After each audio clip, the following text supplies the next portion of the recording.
They regret losing you even if they will never say it out loud, and the truth is that regret doesn't always show up as tears, apologies, or dramatic confessions.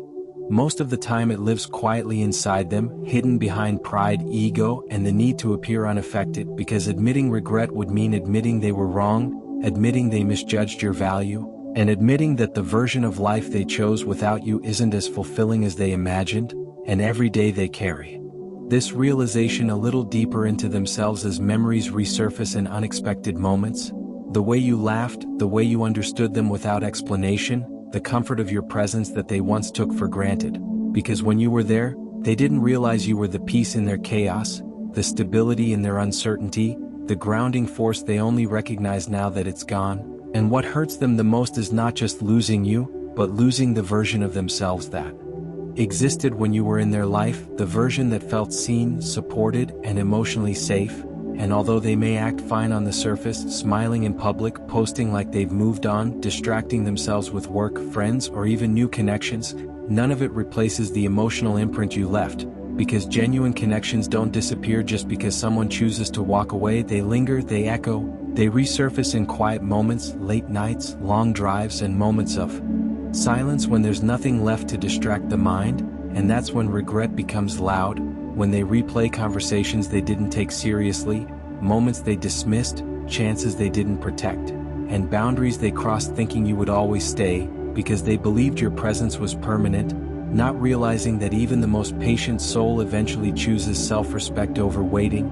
And now they sit with the weight of that mistake, knowing that you didn't leave because you stopped caring, you left because you cared too much to keep being undervalued. And that realization hits them slowly, painfully, because regret grows strongest when it's too late to fix what was broken, and admitting that regret would require them to confront their ego, their pride, and the version of themselves that failed to show up when it mattered most. So instead of admitting it, they suppress it, they justify their actions. They convince themselves that things happened for a reason, that it was mutual, that it wasn't meant to be, but deep down they know the truth. They know you were rare, they know you were real, and they know they didn't meet you with the same depth you offered. And that imbalance is what haunts them, because losing you wasn't just losing a person, it was losing a future they didn't realize they were sabotaging.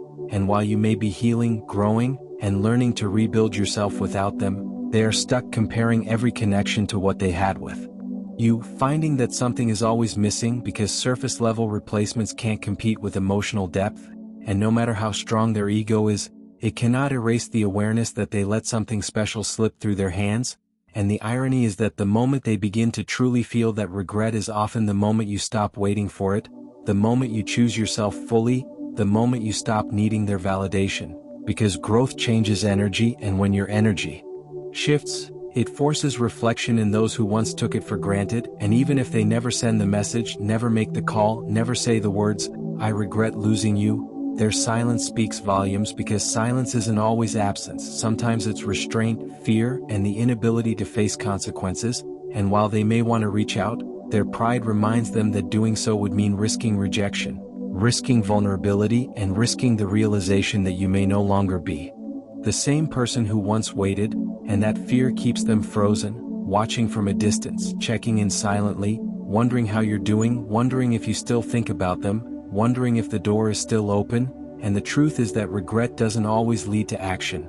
Sometimes it only leads to awareness, and awareness without courage becomes a quiet punishment, because they must live knowing they lost someone who loved them deeply, someone who would have stayed if they had only shown up differently. And that knowledge stays with them, not as drama but as a subtle ache, a lingering question of what if. And while you may never hear them admit it, the universe doesn't require confession for truth to exist. Because energy remembers, the heart remembers, and regret has a way of surfacing when least expected, especially when someone realizes that what they lost cannot be replaced, only remembered. They regret losing you even more as time passes, because distance doesn't erase emotional truth, it amplifies it.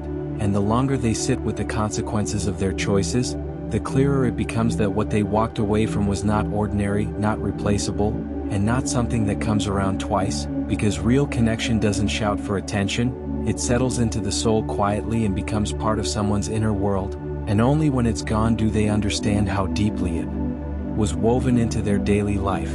And this is why their regret grows in silence, because there is no audience for it, no validation, no comfort in admitting it to others, especially when their ego once convinced them they were making the right decision, and now they are left reconciling that belief with the emotional emptiness that followed, because the life they imagined after losing you was supposed to feel lighter, freer, more exciting, yet instead it feels heavier, flatter, and emotionally distant. And even if they fill their days with noise, routines, or new faces, there are moments, quiet, unavoidable moments, where your absence becomes undeniable, moments where they instinctively want to share something with you, reach out, laugh with you, or hear your perspective, and that instinct reveals the truth they try so hard to suppress, because habits can be broken, but emotional bonds don't dissolve on command, and regret doesn't arrive all at once, it arrives in waves triggered by places you once stood together, songs that remind them of your presence, and moments when life feels overwhelming and they realize the one person who truly understood them is no longer there.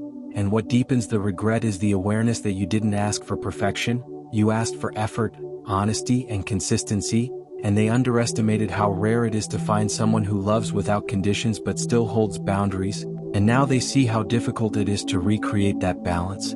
Because many connections are loud but shallow, exciting but unstable, comforting but temporary, and none of them carry the depth you offered naturally, and this comparison becomes their quiet torment, because they are forced to acknowledge that they lost someone who accepted them fully while still believing in their potential, someone who stayed longer than they should have, hoping for growth instead of excuses.